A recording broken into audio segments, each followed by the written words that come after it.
not proper to say that it is possible to differentiate between fact and commentary, because even at the level of sorting out the news, there is a case of subjectivism. So this I point is important. It's the problem of Hannah Arendt, which I have spoken, which we will talk more at length during this session. But her greatly important work, The Banality of Evil, caused a lot of scandal in Germany and in Israel, where she was not even received in Israel, even though she was Jewish.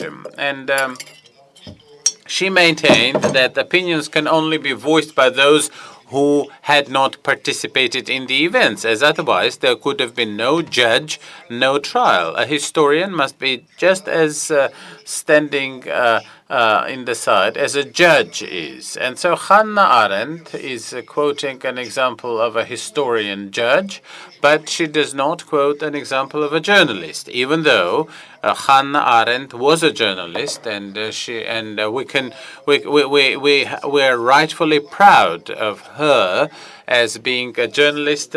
By the way, in Israel, as a New Yorker journalist, and this great book, The Banality of Evil, came as a fruit of her, after all, journalistic experience. And so I was trying to ask myself, who am I? What is my standing as a journalist? And I read a lot of philosophy books. I may have only understood a quarter of it, but still I was proud to have read them. It's like Gogol's Petrushka, the character who was constantly amazed at reading books with so many unknown words.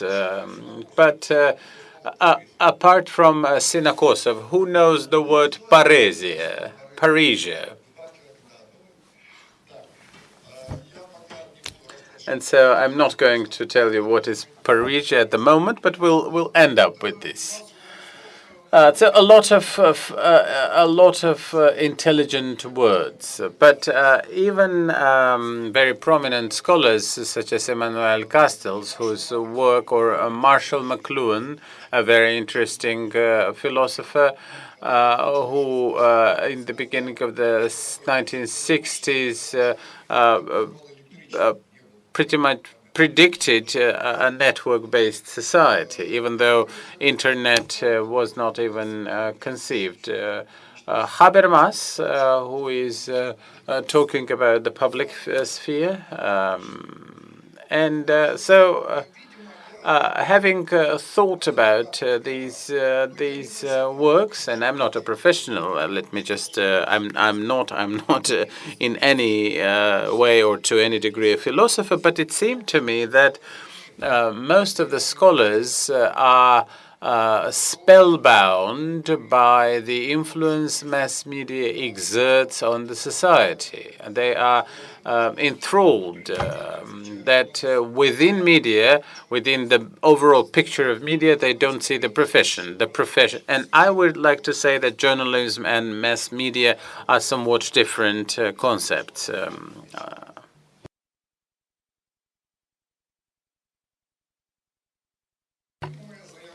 While my subject is, and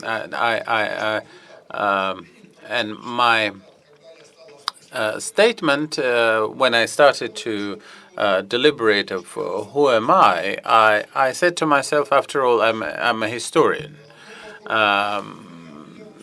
And I will start with history. On the 20th of March last year, President Putin signed a decree about Viktor Nogin and Korenoy decoration, posthumous decoration with. I have a little bit of a relation to to these events. These Russian journalists were killed in 1991 during the Yugoslavian War, and Mukusev and in the 1990s, in the beginning of the 90s, every person knew him in Russia, the man by the name of Mukusev, who was a very prominent Vzglyad reporter or anchor. And Mukusev was a close friend of Nogin. They had been in Afghanistan together, and when Nogin was killed, he tried to investigate. Mukusev tried to investigate, so he went to Yugoslavia, and at that time he was also a deputy of the Supreme Council of the USSR, which later became a Duma deputy. Well, at that time, he had two assistants from the FSB or whatever KGB was called at that time. So the book was published, and the book was called The Black File. So he tells the story of how they were in Kastanica, in this Serbian town, and nobody wanted to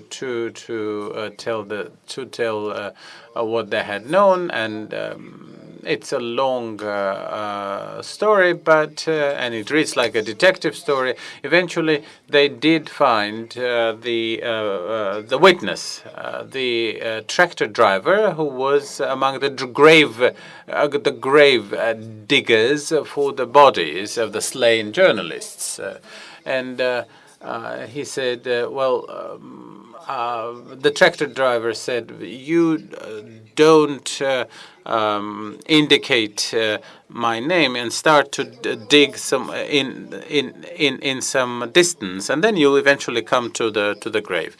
Who remembers what happened on the 21st of September of 1993? The young people don't remember. All right, that's fine. This was the President Yeltsin's decree about dissolution of the Supreme Council of the Russian Federation. And Mr. Mukusev said, "Well, you're no longer a deputy of the Supreme Council. You're no longer an MP, so we cannot work with you any longer." So the story ended, but then Mukusev continued to go to this place in Serbia. So he found the place where the journalists were slain, and the Croatians, who had by that time had taken the town, had this memorial erected there in the form of an open book. There, in Russian, it says that Russian journalists Nogin and Kurinoy were killed when performing their professional duty. On the other page, it says that the members of Serbian militants murderously murdered the two Russian journalists. Now, I think apparently which of the two pages has more information? Number 2 has more information about the Serbian militants and so on and so forth. Which of the two pages has more truth? This drama, this is the main drama of journalism, because the truth as such is not needed. Because once the journalist has established the fact, the other party starts to pick up this truth and uses it as a banner. And the truth is obscured. And this is our drama, really. The truth is there, it is clear, but having become a means of propaganda, it loses its quality. It's a philosophical and almost a mystical question, but we all feel that this is true. So there is this perception of truth which is not dependent on the political or some other agenda. Postmodernism is a very interesting theory. And there's probably nothing new about it except for the instruments, because postmodernism suggests new instruments which may be quite applicable in the contemporary societies. But and Russia, in a way, has built a postmodernist society. What the Russian government does today is building a postmodernist society. But any attempts to say that the truth is not does not exist is wrong, because everybody understands that there is the truth. Now, post-truth does not have value, but while I go back to the drama of Mr. Mukusev, propaganda immediately snatches or indeed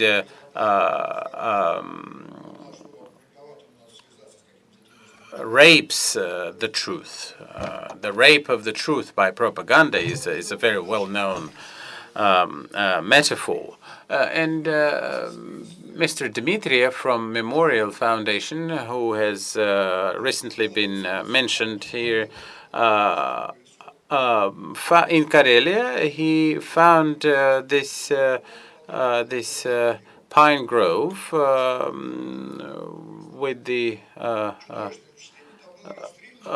9,500 people were murdered, were shot in this pine grove, pine forest. Mr. Dmitriev, not only did he not get any glory, but he was virtually vilified, and apparently. In the cases of Ulukaev or others, in the case of Mr. Dmitriev, there was no corpus delicti. There was no corpus delicti, and whatever the accusations that he was confronted with for child pornography was not even a part of this corpus. So, a historian who has established the truth is eventually the same kind of figure of that, and a journalist who makes an utterance and a statement has an interesting lining. Journalists are often criticized for being sensational, from bringing up sensations. And there is the good joke about an English prince. Well, you all remember an English prince was mute until the age of 13. Then the servant put a fork on the wrong side of the plate, and everybody is elated that the child prince spoke, and they say, well, why didn't you speak before you were 13? And he said, well, there was no reason for me to start talking. Everything was in order, everything was fine. So this old story tells us that we as journalists start talking when we have to protest something. And when we multiply this protest by specific facts that we have unraveled, then our states, our condition may not be enviable. At this point, we come in the previous sessions, we have spoken about memory, politics of memory, historical memory, commemoration. But what we may have overlooked is the so-called historical policies. The state is conducting so-called historical policies, and the government virtually forces us to remember something and to forget something else. And as a journalist, when you are encountered with these historical policies or policies with respect to history, you are confronted with an uneasy situation. Now we'll make a leap. I'm very disciplined in my writing, but I'm sorry to be a little bit erratic in my speech. So I'm looking up in my computer, and I have some topics that I would like to touch upon lightly. So let us try to make sense out of the word mass media, and I'm asking the interpreter to be very attentive, and I'm asking you to translate this from Russian as means of mass information. Means of mass information, because everywhere in the world we mean mass media or media, but in Russian we call it the means of mass information, in literal translation from Russian. When I tried to understand when did the language first make its entry into the Russian language, I found the 1949 decree of the Council of Ministers, which was called at that time on the means of mass information and propaganda. Lenin wrote about this a lot, and he was quite honest, because this was immediately issuing from the Bolshevik or the communist ideas of building a new society, because the cinema was, of course, at that time believed to be the main instrument because of its mass nature. So the means of mass communication or information and propaganda was the topic of this decree. And it seems to me that even in the 19th century, Russia, these newspapers and journals evolved in a way slightly different from what we saw in the West. Habermas speaks, if we talk about journalism as press, and although journalism is probably a lot older, it started with the Agora of Athens. But traditionally, we take journalism, we accept it as press. So according to Habermas, who may well know what he's speaking about, he's first referring to the 18th century didactic or moralistic publications or papers. So eventually, these were moralistic, as I said, papers in the topic of education, morals, and Habermas describes as to how the institution of the so-called cafes originated. The educated class was running, going to the cafes for news and information, and as they then they were going back home, writing something, and this circulation of news developed. The merchants were the next to notice this process, and this is how the media in the Western sense developed. In Russia, this was somewhat different, because in the 19th and 18th century Russia, papers were developing either as governmental bulletins or as anti-governmental, like the Bell of Gertsen or the Iskra of Lenin. These were propaganda, anti-governmental publications. And so this is a sort of a birth trauma of the Russian media.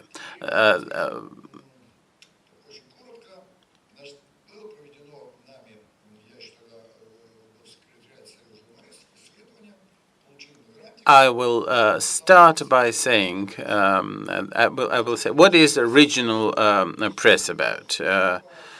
And let me just remember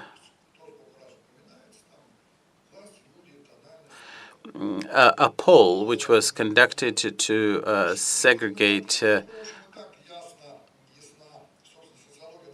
sociology often supports the common knowledge, but it allows to deliberate about some research. What is regional newspaper? The regional newspaper is that you'd have a governor's photo on the front, a crossword puzzle on the last page, and the middle of the regional newspaper would be taken by press releases. And because there's not much money, the two girls sitting in the newspaper office are just publishing the press releases because they have no other material. So I think it was last year data that 37 billion rubles were spent from the regional budgets, and as a member of the Civic Council, I spoke about this before the Russian president, and I told him that if we're spending 37 billion rubles per year on the so-called regional newspapers, which nobody reads, and it was indeed shown that the monies are being distributed between the family members of the governors, and let me just give the example of the so-called parliamentary newspaper. Nobody reads it at all. It's just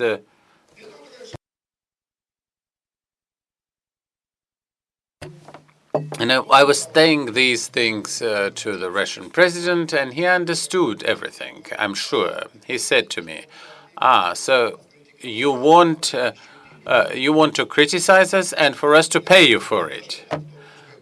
And I pressed the mic button, and I said, yes, that's exactly what it is. Yes, we want you to pay us for us to criticize you. But in fact, his question reflects this attitude towards journalism as a means of information. You are my means of communication, and thereby comes the widely spread Putin's governmental opinion that there is no free journalism, that somebody is paying for it. Most journalists acknowledge that we are the slaves of the market. And this is something that we have to abandon. This way of thinking is what we have to abandon if we are to become or remain to be journalists. Now, talking of information, there is the talking of information. Let us take a TV broadcast. You'll see a Trivial Pursuit, some talk show, and hockey game, and some news. Like, there is not much information available on the TV. The same in the newspaper. There's hardly much information. That we would relate to the profession of a journalist. So this is an important question per se, because the greatest enemy of journalism is not propaganda, but propaganda in symbiosis with a tabloid.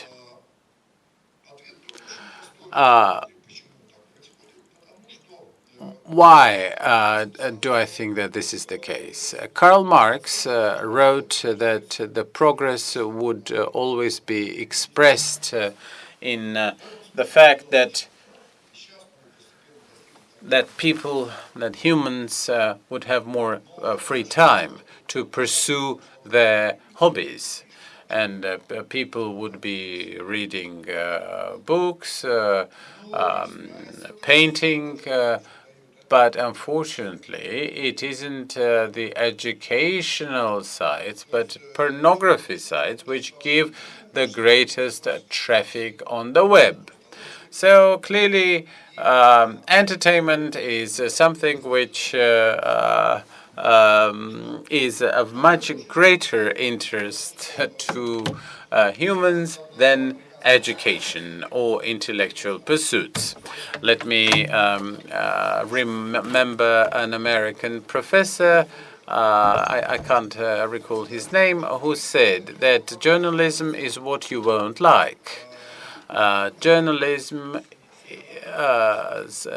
is something quite critical or even terrible, something that makes you think. And in that same computer, you emigrate from relevance into some entertainment or even edutainment portals. This is something that is suppressing journalism, and journalism has to become more of a way of a leisure, of entertainment, some way or other, because we've got too serious. And if I will continue to speak in such serious terms as I speak to you, that is why a special term evolves in the United States, like infotainment, like getting some message across through entertainment. But there's a dividing line here. It's very fluid and not quite, nobody does understand where it is, but journalism stops being journalism. Well, the Medusa, for example. Medusa tries to present serious information in a very much simplified matter via, cartoons, and we look at them and we realize that here it deals with something we already went by this dividing line, and it's only entertainment that is left, not much in terms of... Well, Diana Shurygina seems to be winning. This is a character in Russian television who was became notorious for the stories of alleged rape. Well, now I wrote a note by Larisa Milyukova who said in March 2017, that is right now, Diana Shurygina seems to be 6 times less than Putin, but 6 times more than Medvedev and 10 times more than, the story. Whether she was raped or not, Malakhov, that is a popular opera show. Now she has the second advent of Diana Shurygina. I found out that either they let go, either the guy who either raped her or didn't. So it's all poured down on our audience, and people who watch about Diana Shurygina, they would hardly ever read about historic memory or something, though there is competition, but propaganda fits well with the entertainment.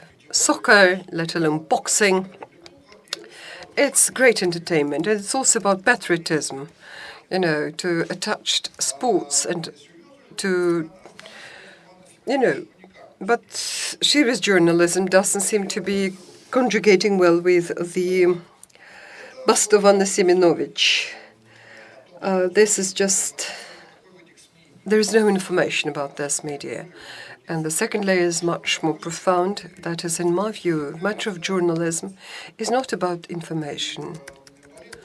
And molecules of journalism is not just a message about an utterance. Information is like timetable. I must look up the timetable of buses. This is about information. Journalism has to do with something unlike this. What is different about the utterance? Utterance always seeks to get an answer. It's eloquative, speaking in those, quasi-scientees, where it seeks to involve somebody seeking to make him move something. It always sort of appeals to somebody else. Just a simple example. For example, you overslept the soccer match or the election. In the morning, you go in line to find out what was the score or who was elected. But this is only the first thing you do. Okay, information you obtained immediately. But what follows is a discussion. Do you want to find out why? Do you want to know how this will tail on other things? And you start to repost. And if in your own judgment, if you don't voice it, you still have come up with this. And in my understanding, journalism, it started exactly when this utterance hit the target, and it's public at large, because I don't know who will read my utterance. But before it started, there is no journalism. So all Russian parliamentary newspaper, it's not about journalism at all, because it never started. Journalism is about communication. It's some kind of attitude you translate. And what would follow would be some major conclusions we would make out of it. So far, we just,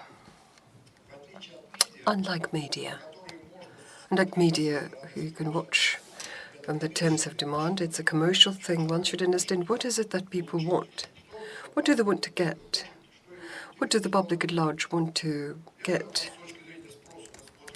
Well, we look at it from the... they were speaking about the tabloids, why we're promoting Brexit.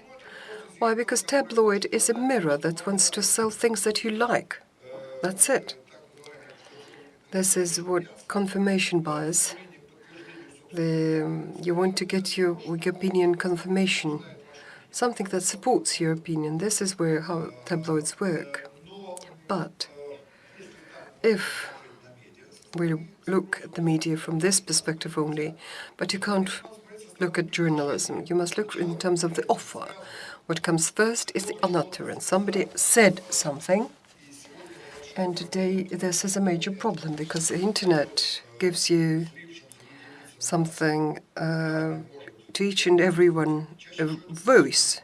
In most cases, it's absolutely censored, but nevertheless, if this utterance of yours got into some audience and they started a discussion, this is the beginning of journalism. In my understanding, what for journalism matters most is this impulse, some kind of discussion, maybe provocation. This is the start of it. This is where we were discussing the question. We continue to discuss the media. We discuss the question about information. Now let's speak about mass character. Well, I got lucky.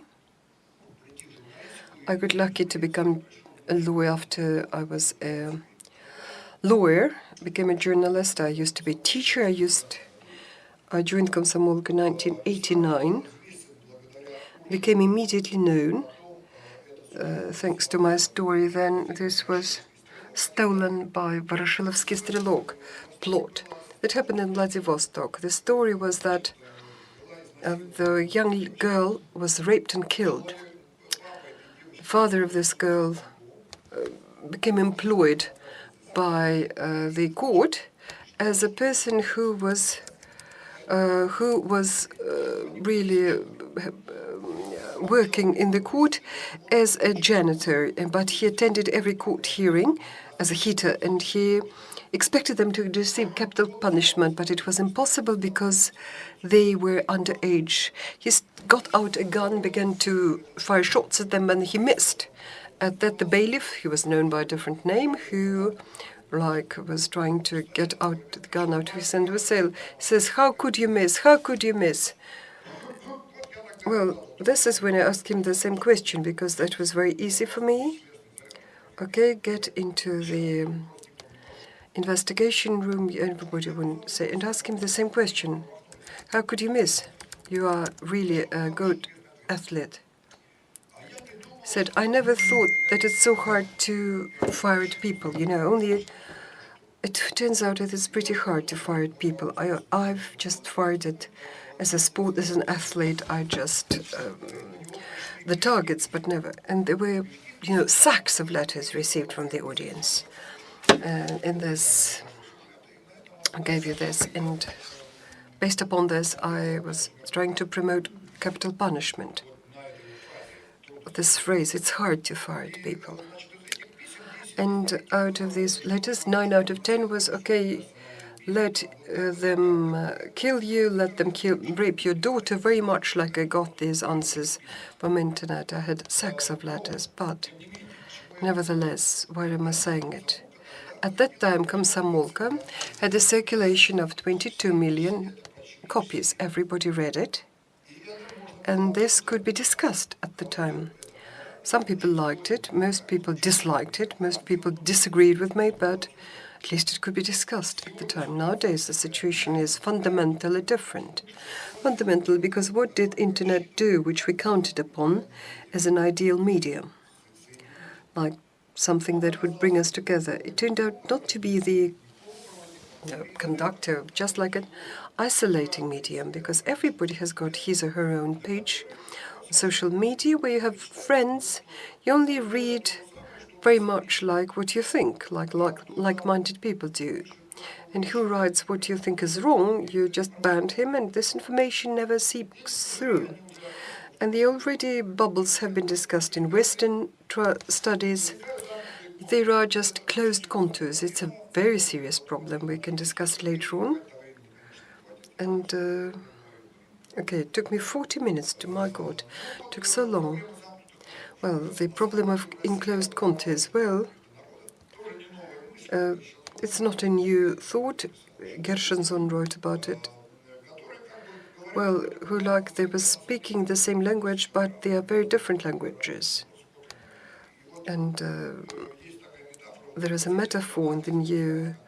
There are two countries, Facebook and Russian network Kontakte. They never overlap.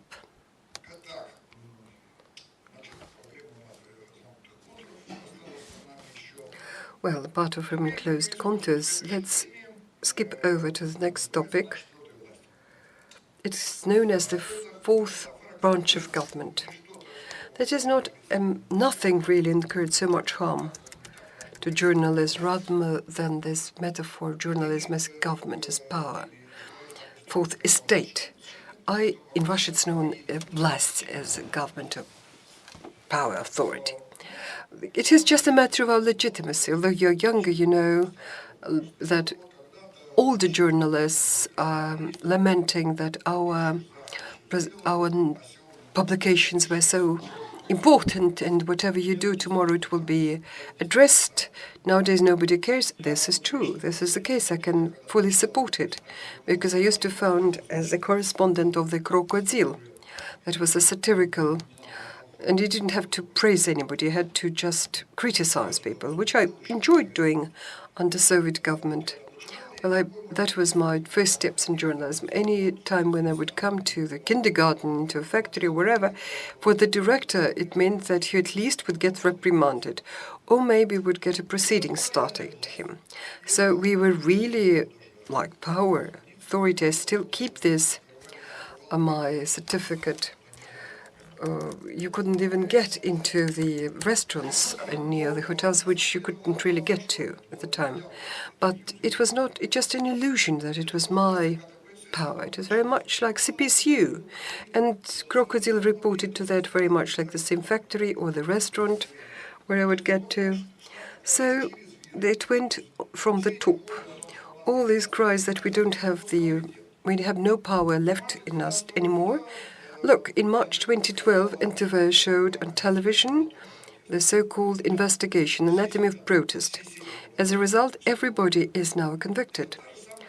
There's very much the same. Okay, maybe we must remind them, look, it's not your power. You're built into the system of power. You're just a kind of a weapon. This is authority lies with somebody else. The system of so-called democracy is a controversial term. Well, in terms of rotation of government, well, this is where it continues to work. A very near example is France. Last year, as you remember, the leader was François Fillon, as all public opinion surveys showed. But then Canard de Chenet published something about Penelope. It was known as Penelope Gate, who it turned out was receiving a salary from him.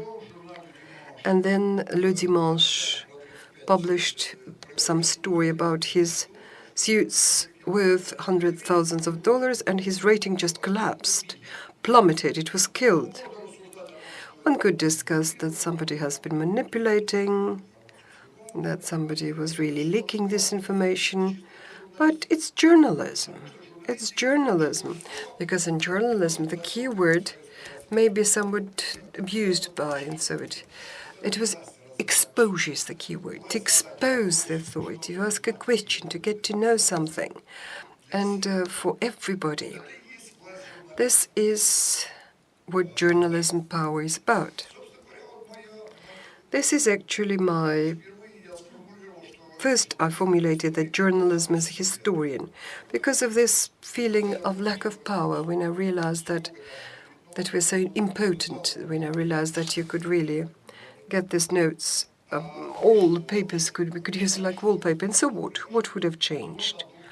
Maybe 2 or 3 people, I don't know, maybe in all the years, a couple of people maybe lost the hearings and they're not longer in prison. But I'll see, I'm just a historian. My business is just to write it down in some 20 years' time. Your kids would open up Novaya Gazeta and would find out what it was like. That would be history. That would be. And that's why I exist. In point of fact,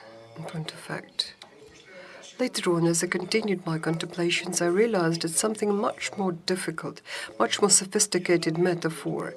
And it requires, you need to dig much deeper. Because if I claim that I'm a historian, I must be impartial. And this is a problem. This is a problem of being unbiased, especially during the war, when our girls who went through the front line in Donbass, either on the Ukrainian side or onto the Russian side, would describe just horrific living conditions, people. They didn't speak about the war. They wrote about the war because it's horror of horrors. How do people survive there? What they got in comments on the other side, oh, you are pro-Ukrainian or you're pro-Russian, it's paid material. Although they again, subjective journalism, who is fighting his own government as a journalist, as it turns out, am an enemy of my own government. Why? They've got the government, they've got their own journalists, I've got to really criticize my own government. Well, it's rather about protest. I've got an excerpt from Bunin's diaries. Okay, it's too long. Let's lodge something from our recent practice.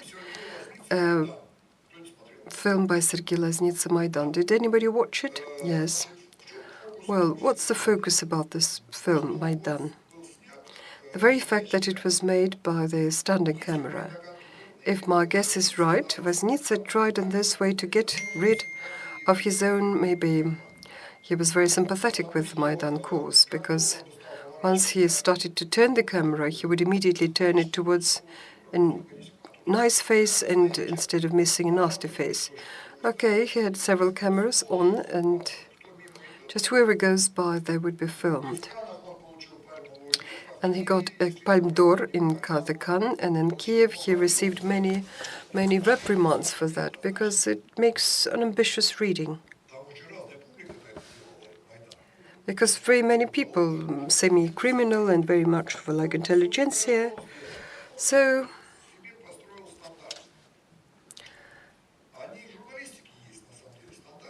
there are journalism standards, unbiased. The information must be collected from different sources. You should hear out the opinion of the other side, They're all well known and quite. When I started working for the Komsomolka, they brought controversial material without the second, like the opposite story, they would just put it back in your face and say, look, find it out and then bring it back to me. But now in the Novaya Gazeta, they're still doing it. But in propaganda, it simply cannot be, because it won't work. all those investigations again about Bolotnaya, anatomy of protest. Okay, ask people why they're doing it. Why do they think? What do they think of it? And then your structure would collapse. Nevertheless, the standards, they are like describing the journalist's mandate. I'm going back to journalism. It's about history. Well, this is the story about Panama Archives. Well, we didn't know about it, and this is right. Those things are not really publicized. With the exception of chief editor-in-chief and Roma, nobody much knew about this. As Roma Anyan later told us in many interviews and to me in person, he was invited by this company, these foreign investigators. We gathered there some 80 people from different countries. Well, we've got this leak. Very interesting. He says, well, first I thought, well, we've heard so much about Putin's friends, but will you take part in it? Yes.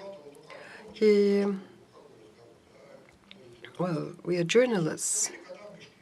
They just bought a pig in a poke, but it turned out that about cello player Dugin and what Roma Anyan did after he researched this document as a true journalist.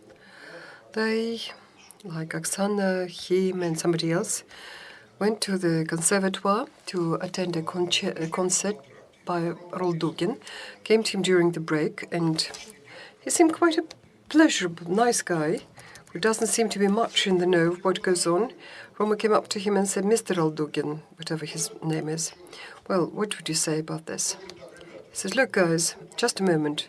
Let's get into my changing room. He removed, as Roma put it,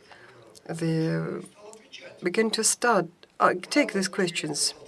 After that, but he started to respond to this. And this is a question about legitimacy of a journalist. Why didn't he immediately say, go away? Why didn't he refuse?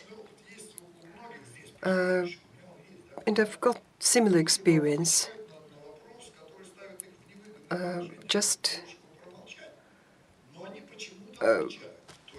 But for some reason they don't keep silent, they give you an answer. I work for the Novaya Gazeta, I don't work for the NTV. And why is it that you're telling me this? That is where Igor wrote his book, excellent book about the Kremlin. Why did they share this information with him? Because he's a historian. And Roldugin, so to say, understanding my legitimacy, that I'm not an interested party here. But, well, I'm not doing it for somebody else. I'm doing it for history. I just want to share this story. And this legitimizes the impressions of journalism and makes him good as a historian. Apart from journalism, he's got... there are many other legitimacies, and they get confused. Well, when I told you a story about Volodya Mukusev, his roles would change. He either represents the state, and when the Supreme Council was dissolved, and people tell me, look, you no longer have the legitimacy. Got another legitimacy, but it's not enough. There's a war going on here. But anyway, to stay at this point of getting non-involvement, it's very hard. And apart from things which are prepaid for, because they don't deserve it, the major problem is, especially close link, especially in Russian tradition,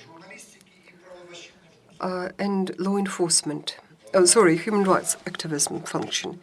In my book, I wrote about it, and I'll say something risky that might, Anya Politkovskaya, who I know pretty well, went to the same class with her husband, Sasha Politkovsky, in school. In her last publications on Chechnya, whenever she would come to the buffet and would say, well, they're torturing some Ali, everybody was waving hands at her and said, well, shut up. Give us a chance to have a meal, She was absolutely haunted and overwhelmed by that. And all those papers, they were too hasty, poorly done, poorly supported by, but it's not to reproach her.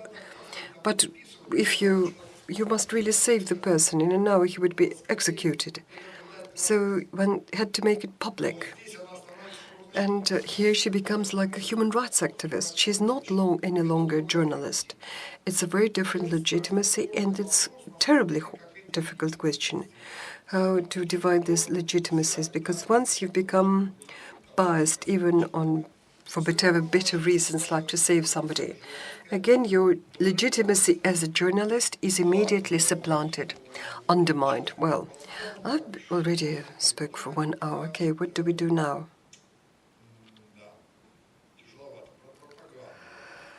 Well, about propaganda. Okay. About enclosed contours.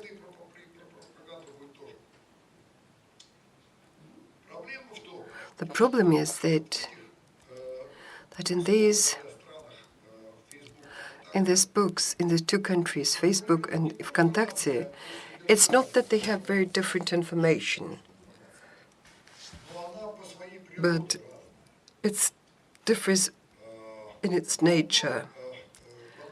In one contour, they've got critical thinking, and in another contour, they've got myths that circulate. This is the question about 28 people who defended from General Panfilov's division. In other words, on the 16th of November 1941, next to small Dobasekova, several fascist warriors stopped the armada of the Nazi tanks. It was again described in the article by Krivitsky, who never visited the place, or would tell it either half invented, as the speaker says, or whatever. When it happened, in November 1947, the prosecutor's office of Kharkov Oblast detained Ivan Dobrobabin and found in him this book, 28 Panfilov fighters, and asked him a question, what is it? What? You were also there. He turned out exactly to be Dobrobabin, who was ordered posthumously a hero of the Soviet Union, as it was found out that several of those people are still alive. And he actually then changed sides and fought for the Nazi Germans. And when they started to talk about it, Medinsky immediately raised a howl. He says Medinsky, my deepest conviction is that even if this story were invented from the beginning to the end, if Panfilov was not there, even if there was nothing there, this is a sacred legend that one cannot touch. And people who are doing it, are scoundrels. Nobody argues that there was like a heroic deed, that, hundreds died, lost their lives. But we want to know the details. Dobrobabin, is he that same guy, or is just his namesake? But it's described along the same lines with the Western tradition, and the tradition of critical thought in the other contour, and in this sense, Medinsky is right. I forgot who it was about Brexit, but there are myths circulating there. It's metaphors. And it would be the right language to understand what mass conscience is, otherwise we won't understand it. If we start to analyze mass conscience, mass mind, through our Western thinking, we don't understand a thing, but through metaphors, we begin to understand things. Hence the problem, and it is a horrible problem for the country, because, well, I'm convinced that the body and the head cannot, exist in separation. They think, well, this intelligentsia, you can execute it, and we will do without it. Today, it's almost an official doctrine of all this garbage people with, say, we are strong, we don't need you as our mindful leaders. Okay, they're fools, but we understand that neither them nor us, we cannot, there is no such people as Russian nation. It's split. And journalism, in point of fact, journalism seeks to, maybe I will be wrapping up on that to leave you time for questions. In my understanding, journalism is about discourse. Discourse, after Heidegger, It's after Habermas. I apologize to philosophers because maybe I will be giving you in a very primitive language, but after Heidegger, it's life immersed into the world. Okay, a child is born.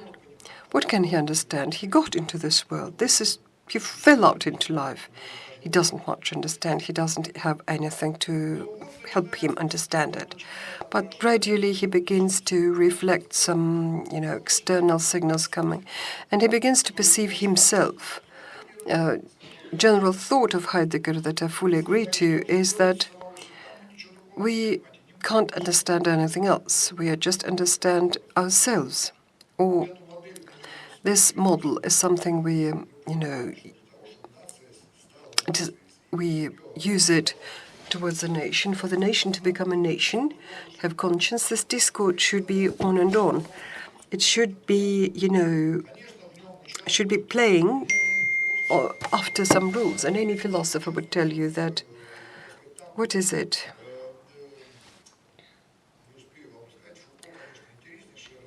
Okay, they have Archaeology of Knowledge by Foucault, who says that if you dig deep, and this knowledge is not where,